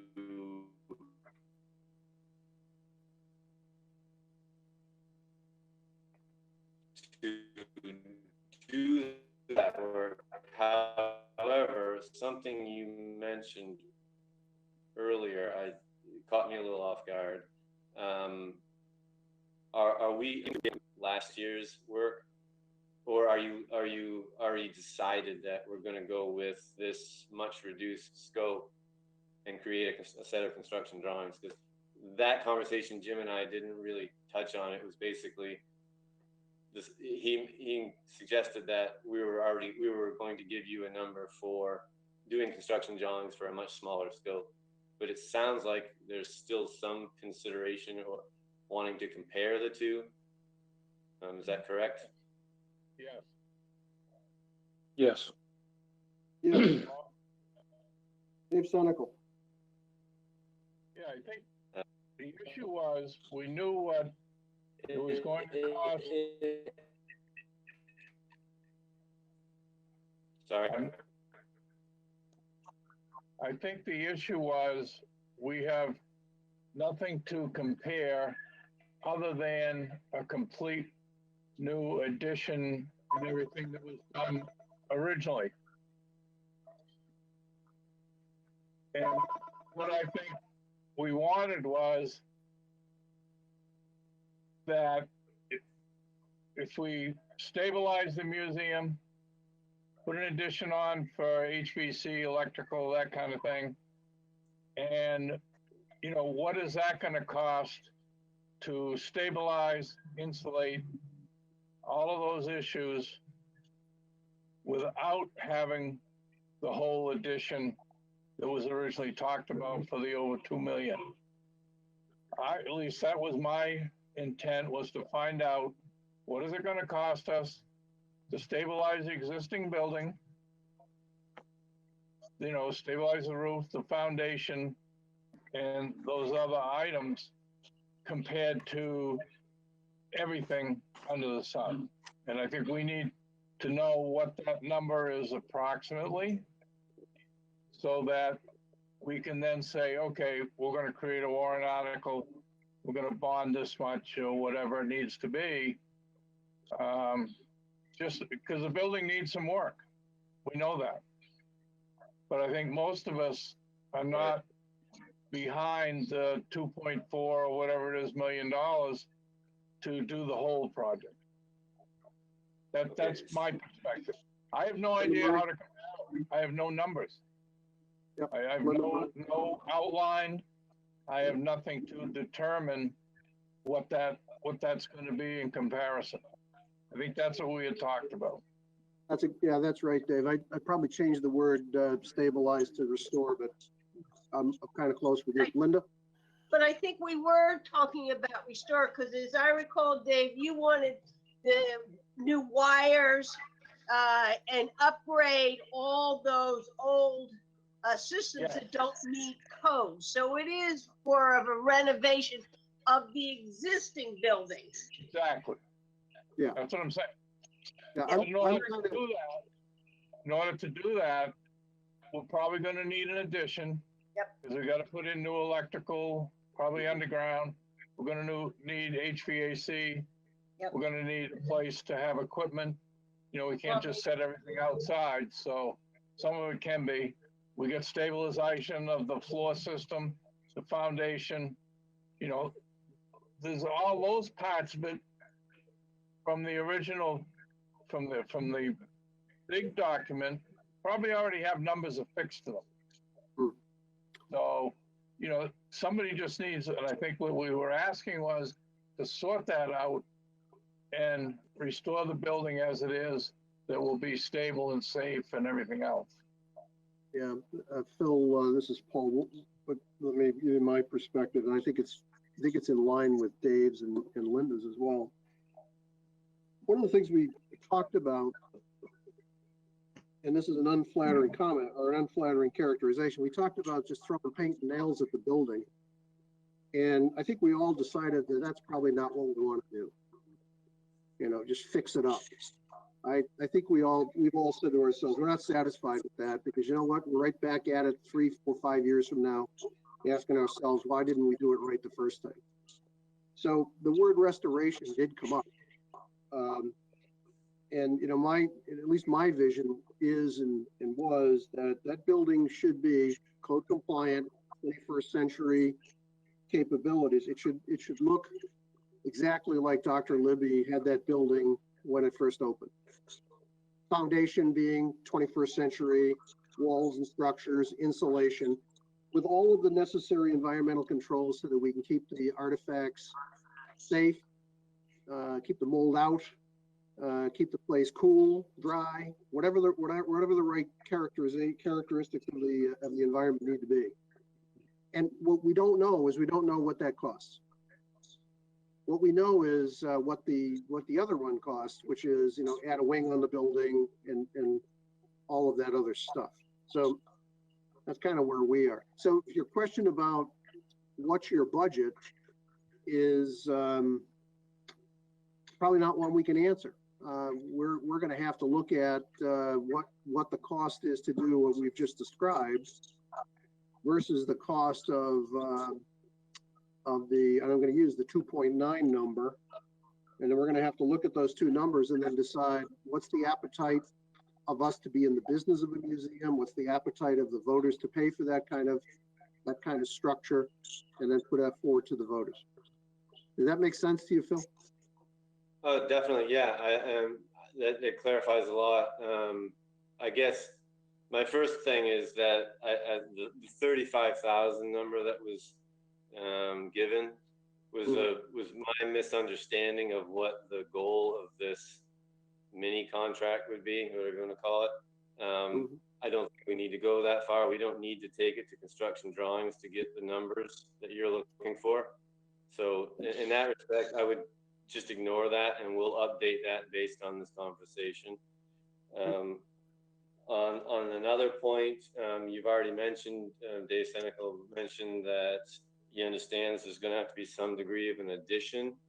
We're clearly wanting to minimize that, but at the same time, I think if you have to put an addition on for the mechanical electrical, it makes sense to us to obviously minimize the size of that, but get everything into that would best benefit from not being in the existing building, which would obviously be the mechanical, electrical, and also the plumbing. If we were to move the bathrooms into the addition, whether it's 1 or 2, we need to do the calcs on determining what's minimum we can get away with.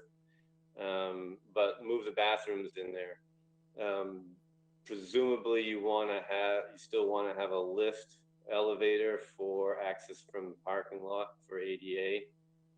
It seems that putting that into the addition would also make sense.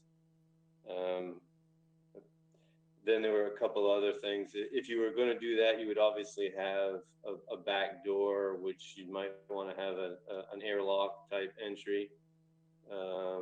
We would still suggest moving the septic tank and the water service out to the back so that that can be connected into the back where the plumbing would then be.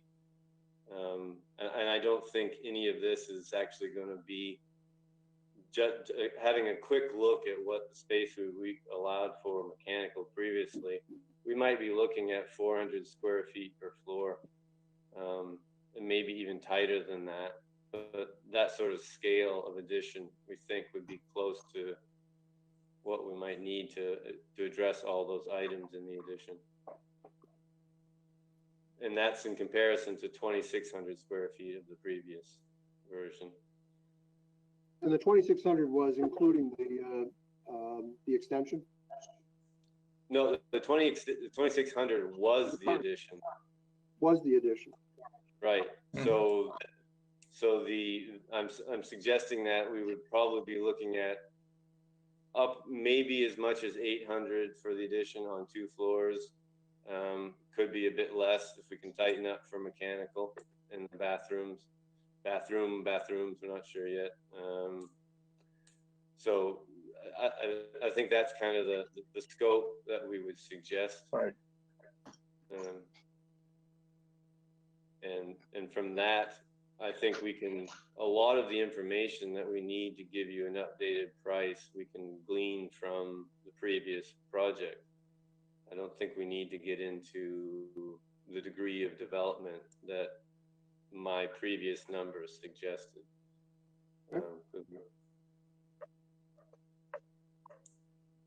Linda, did you look like you had a question? Yeah.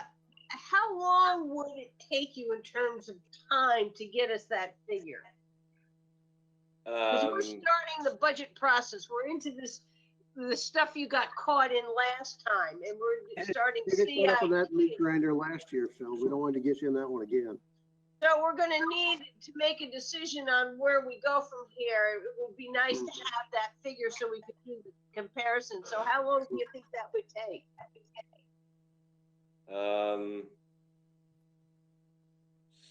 I would say at the latest, the end of August. Okay, Okay, that works. that does too. It Yeah. does. We're going to hold you to it. We're going to make you pinky swear to that one.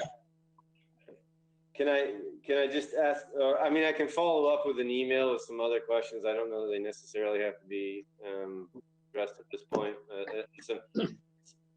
Jim had also mentioned that since you're not going for the LCHIP or any other historic funding, we obviously want to do a good job of historic renovation, but we don't have to apply to the Secretary of Interior standards, which offers some potential savings without, in my opinion, reducing the quality of the product. Is that your understanding as well? Yeah. Yeah. I think, yeah. Yep. I think I don't know who you were. My personal opinion is that the effort we put into this building and the money that we ask the taxpayers to give us to do it should result in a significantly improved, high quality wow factor of the building. I'm not here to comment or criticize or critique LCHIP. I'm just not, because I don't know enough about it. I just think that what we want to do, though, is we want to make this an experience for people. It's hard for me personally to imagine that we're gonna surround it with a monster parking lot. It's hard for me to imagine that you ever make money by patrons, by visitors. You make money by donations and rotating exhibits. That's how, if that's the ambition of the museum. We just want it to be a very pleasant experience, mindful of the quality that Dr. Libby put there, period. And how we get there and how much we spend is really now a question we have to put.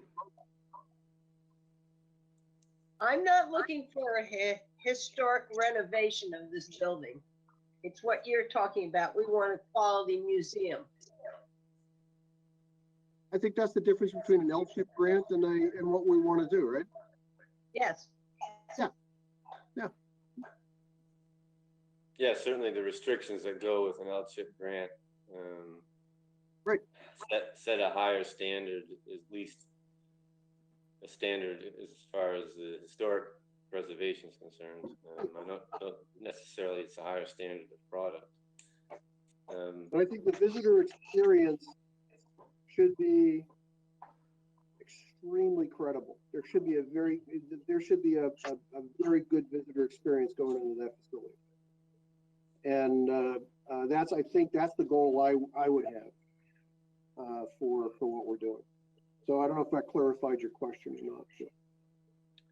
Yes, it does. I guess my last point would be, is it feasible for me to send a list of questions that can be presented to you as a board or individually and get some feedback on, such as, like you mentioned, the parking lot? Yep. You know, are we going to be looking at that at all? And some other questions about the layout and whatnot, prior to actually moving forward with the work. Yep. I think the more we iterate on the Q&Rs here, the better we'll all be.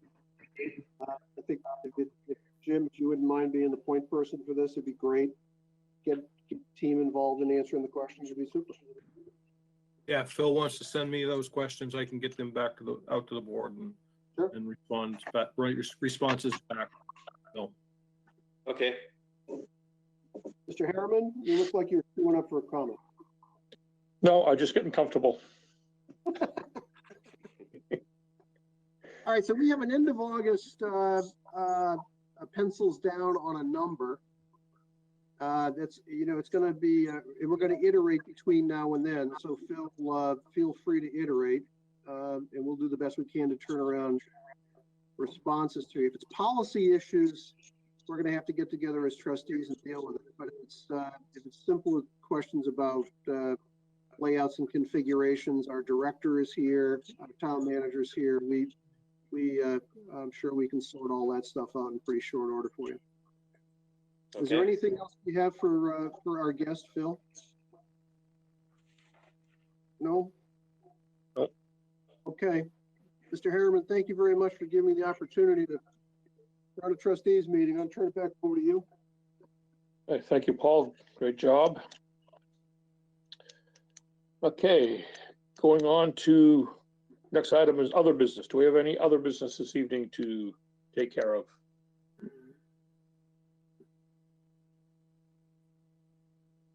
Seeing none, we'll move on to committee reports. Linda, we'll start with you tonight. Okay, I had just three. The Special Events Committee of the EDC met.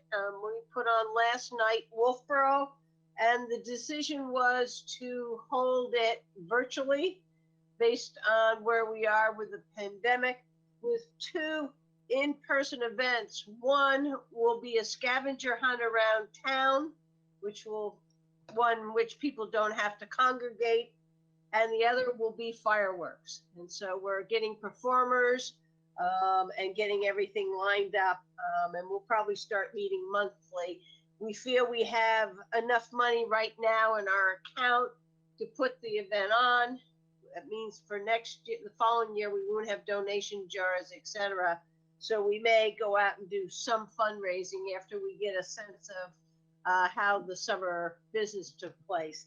I went to a budget committee meeting as the alternate, and I'll leave that up to Paul to explain. And I went to the Chamber Executive Board and gave a report on what the Board of Selectmen has done over the last month. That's all I have. Thank you, Linda. Paul? So we did submit the broadband bid. It was due at 4 o'clock last Friday, and we actually got it to the post office at 4 o'clock last Friday. It was a photo finish, so it's in. We should hear, I think we're supposed to hear like today or tomorrow. We probably won't hear today. either today, tomorrow, or Friday. They said mid-month. Last time I checked, this is mid-month. So fingers crossed. Wolfeboro Community TV meeting this morning, board meeting, that was good. They have to do a budget. So more on that. Timothy is working on putting his next year's budget together. We've had a conversation with town council. We have a cable franchise agreement from Charter Spectrum that we've asked town council to take a look at.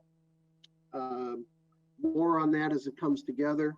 The long and short of it is we are going to be equal in our treatment of both Atlantic Broadband and Charter Spectrum, and we should do that because that's a requirement. You can't advantage one company over the other in their terms and conditions. They'll be identical. They'll be mirror images of each other. So let's see where that comes out. And budget committee the other night, it was really a kickoff of the season. John McDonald did the appointments of budget committee members to the various departments. Basically no change from last year. Things, however, will go at least initially up to Jim to make sure that we don't pester, not that they pester the department heads, but, you know, kind of keep the clutter out of the way. So if there's requests coming in for items of information, it'll get routed up for Jim or maybe through the police commission. And that's all I have. Thank you. Thank you, Paul. Dave Senical? I've had no meetings, but I do have a police commission meeting on Thursday, tomorrow. Thank you, Dave. Been Dave working on Bowers. some tips, folks. Okay. All right, thank you, Dave. I had last Tuesday, we had a planning board meeting at what they call a hybrid meeting in the town hall, upstairs in the Great Hall. It was very interesting the way it was set up. We had one member stayed at home to attend on the GoToMeeting platform. You know, the town, you know, Matt and the town, they set up very interestingly. We were spread out, all had masks on, computer monitor between each table with two people at each table. And so we were on the screens like we are right here. And so that member participated in that way. And we had all the chairs spaced out in the audience area there. We had one hearing there, was Huggins Hospital for the approval for the parking lot expansion, where those two wings of the hospital were removed on the south, kind of the south side of the hospital there. So it was interesting, and I thought it, you know, really worked pretty well. So it's another step in another direction that we could go in getting through this pandemic here. We also had a Friends of Living meeting last week. Had discussions about various things there and stuff. And one of the things that did come up is that the Friends would still like to meet with the board as trustees of the Libby at some point fairly soon. You know, to talk about kind of what we just talked about tonight with Phil there, to kind of see what their role and stuff would be in continuing the fundraising efforts for the restoration and stuff for the Libby. So they would probably like to get some kind of feedback if they could be given a time or at some point to meet with them or have them be invited to a meeting with us. So that was it for me. Next, town manager's report.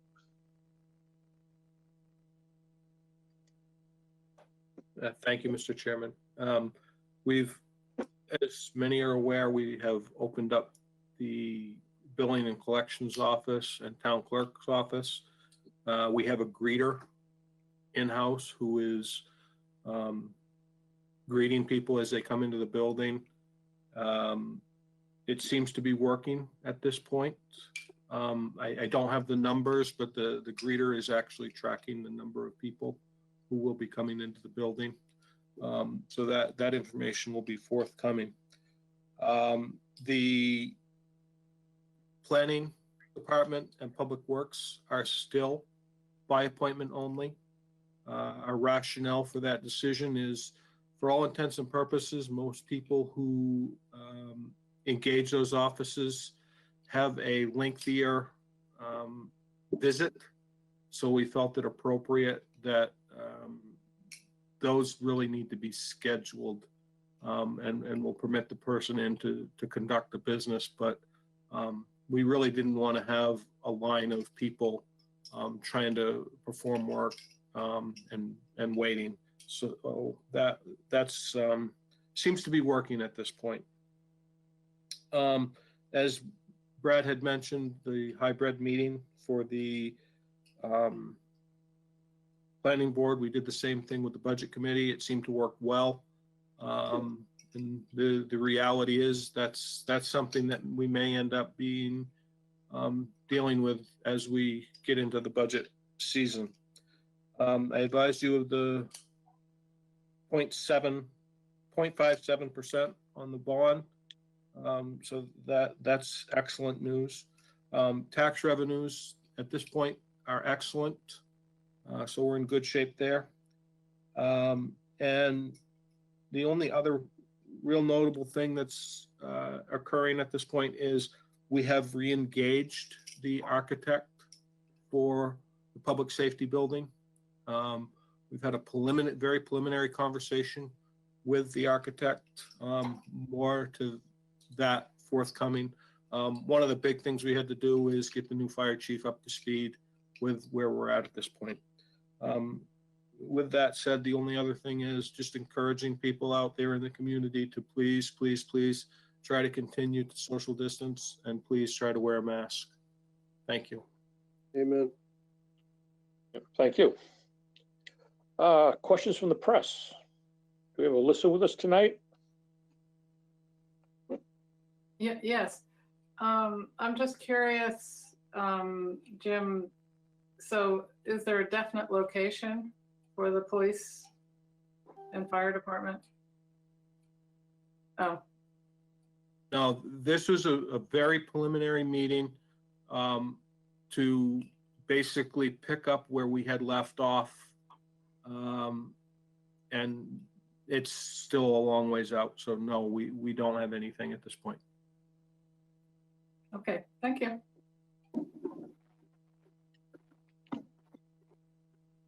Is that it, Alyssa? Okay, thank you. Next agenda is public input for the second time tonight. Do we have anybody out there who would like to speak to us at this point?